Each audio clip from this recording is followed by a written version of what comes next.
How's it going, everyone? Daniel Rodriguez here, aka Big D. It's time to review another movie. This time it is the Christmas comedy stoner dick joke movie, man, which is the latest Seth Rogen movie with Joseph Gordon-Levitt and Anthony Mackie, directed by Jonathan Levine. That was my Seth Rogen impression, by the way. I just had to do it, guys. I'm sorry if I scared any of you.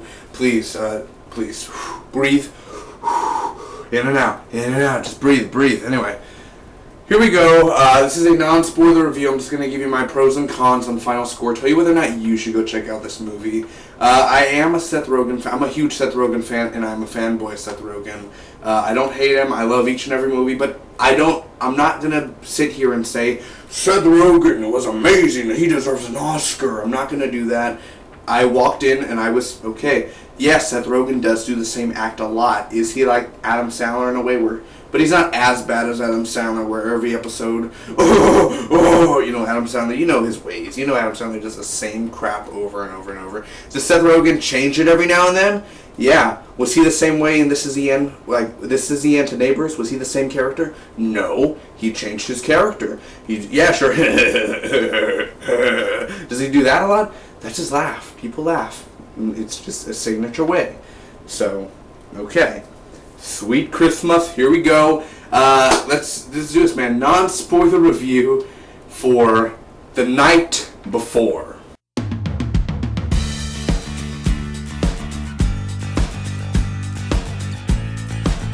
Fun fact, guys, this movie has a budget of $25 million.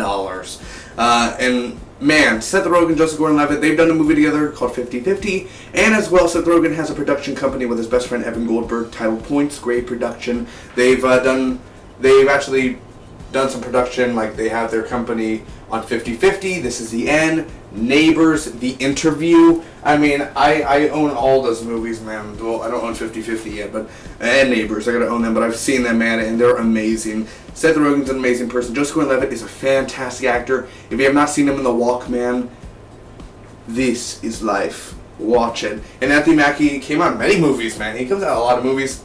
Very talented actor, man. He also came out in Ant-Man this year, so check that out.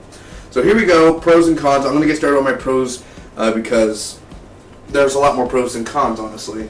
First up, I got to be honest, man, it was funny as hell, this movie, man. There's this character named Mr. Green. I'm not going to say the actor who is Mr. Green, but I did not know that actor was in there. I was surprised. I was like, is that? Oh my God. And just the way that actor and portrays Mr. Green is fantastic. I was laughing a lot. I laughed my ass off more than Ted 2 in this. Like, Ted 2, I barely laughed. Unfinished Business, I barely laughed. This is probably the most, like, honestly, I don't remember all the other comedies, but this is my, not just because Seth Rogen, but just the whole cast was funny. Mindy Kaling, Lizzie Kaplan, everyone was funny in here, man. Honestly, it's probably, if it's not one of the best, it is probably the best comedy of the year, but we still got, Daddy's Home and everything to come out later this year. But still, most likely it's the number one contender for being the best comedy of the year. I thought it was funny, dude. I kept on laughing nonstop. It's one of those where you laugh 5 minutes straight, right? You know, one of those Seth Rogen comedies where it makes you laugh for like endlessly, and then it goes like a slow scene for 5 minutes, and then you laugh for like 3 minutes straight, and then it goes slow, and then you laugh 10 minutes, ha ha, slow. It's one of those, you know what I mean? Like continuously laughing, laugh your ass off. It's slow. You're just watching. Okay, that character, this, you know what I mean? Like it continuously does that. It's almost like that. So, okay, the cast, like I said, Lizzie Kaplan, Mindy Kaling, all of them are fantastic. There are a few cameos in here. It's not like 1,000 cameos or something, but there are a few cameos in here. I won't mention any. I will let you discover that for yourself, but the cameos are fantastic. They're funny. They're really smart the way that they play it in there. And there's just this one cameo that, you're going to know right away once you see the movie, once you see the name, you're going to be like, oh my God, yeah, this is going to happen. The Seth Rogen really stole a show in this in this movie, man. Because of course in the trailer you see him, he's on drugs and everything, and mushrooms and cocaine and everything. And the way that he plays it is he just basically plays Seth Rogen himself. I mean, it's practically, it's amazing, dude. It is fun. Joseph Gordon-Levitt, you know, his parents died. Obviously, that's in the trailer, and that's why they're doing a tradition every year. His last tradition. Joseph Gordon-Levitt is more of that, where he's the party. You know, he's more the party guy. But in this movie, it seems like he's more of the guy trying to get the other two to connect back with him. You know what I mean? Anthony Mackie's the famous one.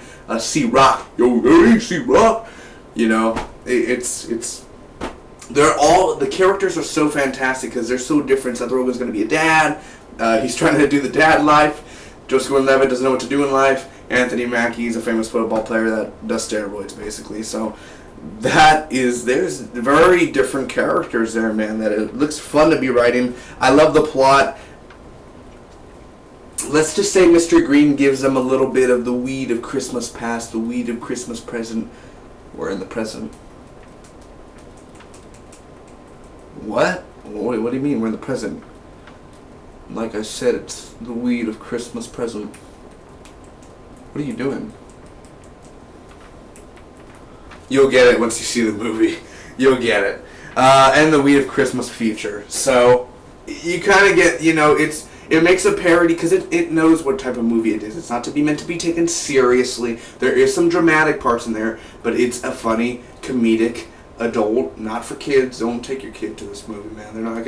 It's a Christmas movie, but for adults. And there's pop your pussy. Oh my god, I'm not. That's not. That scene though, man. That drum in the back, dude. There was a soundtrack, and like it just went like that, and the boom and the bass and everything, and the woman. I mean, it was pretty fun.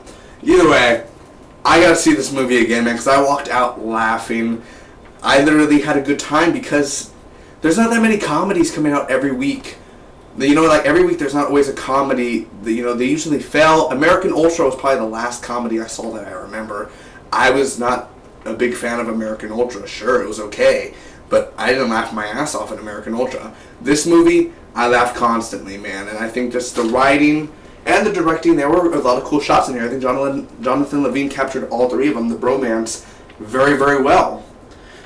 So, and then again, the opening, there's a rhyme, there's like a little poem going on, so you'll see that as well if you end up seeing the movie. It is fun and spectacular, and it's just it's a fun Christmas weed dick joke movie that, if you like This Is the End, if you like Neighbors, if you like The Interview, if you like those type of movies and you enjoyed them, then you're going to like this movie. You're going to like that type of movie, man. So, anyway, the only cons I could give for this movie, it was slow at times, like I said, and it does get with a story, but it was, there's a part with Anthony Mackie's character.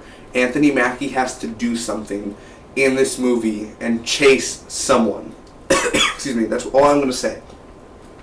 But that storyline in particular, at the end it was worth it, but the whole time them doing it, it was kind of silly and not really working for me at times. And the movie, like I said, is slow at times. And the ending of the movie, the final shots at the end of the movie, I wasn't a big fan of, but it doesn't mean it ruined the whole movie for me. You know, it's just some parts were at the end. But, I mean, it could have gone different ways. But what happened to Mr. Green at the end was kind of really stupid. That's all I'll say. What Mr. Green's character is. But other than that, this movie is a very, very fun movie that is very memorable at times. Seth Rogen is awesome. Joseph Gordon-Levitt is awesome. And Anthony Mackie is awesome as well. They're all great, and I would love to see another movie with these guys. I've been anticipating this movie for a long time. I kind of forgot about it. Then when I saw the previews, I was like, oh yeah, alright, in 2 weeks. And then the time came. It's fun. It's fun. Is it worth watching, guys? I'll give you my score in a minute. Is it worth watching in theaters?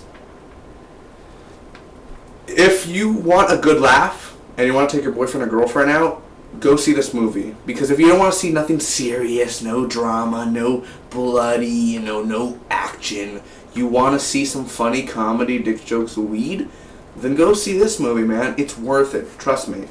I'm going to give this movie a 7.9 out of a 10. It is a really good movie, man. It's not a great movie. It's not like the almighty Christmas movie, but it definitely makes fun of Home Alone and everything in there. It just has, it's a fun time, man, overall. Go check it out, and thanks so much for watching. Hopefully all of you enjoyed. I'll see you guys for whichever movie review is the next. Is it Creed? Oh, you got nothing on me, Creed. You'll see that, man. hit that subscribe button if you do feel so, if you really want to. If you love this review or liked it, please let me know. Hit the like button, share, tell me your pros and cons down below. Peace and love. Happy Thanksgiving.